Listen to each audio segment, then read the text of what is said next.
தமிழ் அறிஞர்களில் தமிழ் தேசிய உணர்வோடு உள்ள அறிஞர்களில் கூட திராவிடர்கள் ஆட்சியில் இருக்கிறார்கள், அதிகாரத்தில் இருக்கிறார்கள் என்பதற்காக அப்படியும் இப்படியுமாக இருக்கக்கூடிய சூழல்களெல்லாம் பார்த்திருக்கிறோம். அதிலே உறுதியாக இருந்தவர்.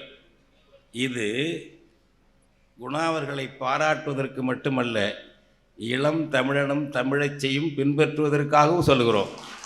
ஞாபகம்.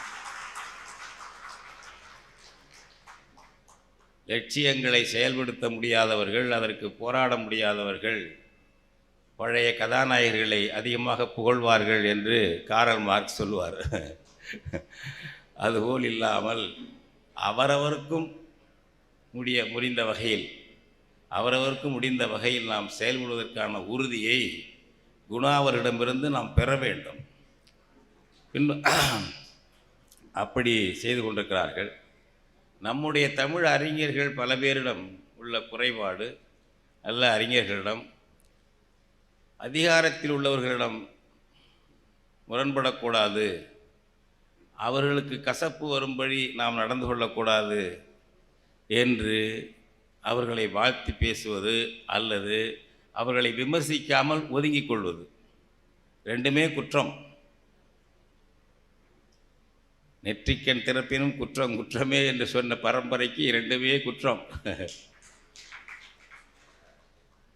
அப்படி அது ஒரு அண்டி வாழும் உளவியல், அண்டி புகழும் உளவியல் நம்முடைய கற்றோர்களிடம் நிறைய இருக்கிறது. தமிழ் இனத்தில் அதுதான் சொல்லுகிறோம். எந்த துறையாக இருந்தாலும் சரி, ஆய்வுத்துறையாக இருந்தாலும் ஆன்மீகத்துறையாக இருந்தாலும் எதிலாக இருந்தாலும் சிறந்தவர்களாக, வல்லுநர்களாக, ஆய்வாளர்களாக, அறிஞர்களாக உள்ளவர்கள் அண்டி வாழும் உளவியலோடு அதிகாரத்துக்கு கீழ்ப்பட்டு அவர்கள் கிழிக்கின்ற கோட்டுக்குள் நின்றுதான் பேச வேண்டும் என்ற நிலையிலே தங்களை வடிவமைத்துக் கொள்கிறார்கள்.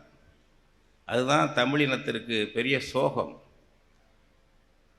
ஆனால் இப்படிப்பட்ட அறிஞர் குணா போன்றவர்கள் சிறைக்கு போனாலும் அவர்கள் படைப்புக்கும் பங்களிப்புக்கும் ஏற்ற விளம்பரம் அவர்களுக்கு இல்லை என்றாலும் விடாமல் அவர்கள் செய்கிறார்கள். அவர்களை தமிழர்கள் மறக்க மாட்டார்கள், வரலாறு மறக்காது என்பதற்கான சான்றுதான் இந்த விழா.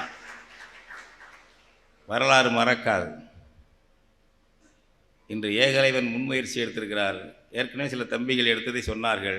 அதுபோல் இன்னும் பலரும் எடுப்பார்கள். அதுவும் இந்த காலத்திலே தமிழ் தேசியம் வீச்சு பெற்று எழுச்சி பெற்றிருக்கக்கூடிய காலம் இது.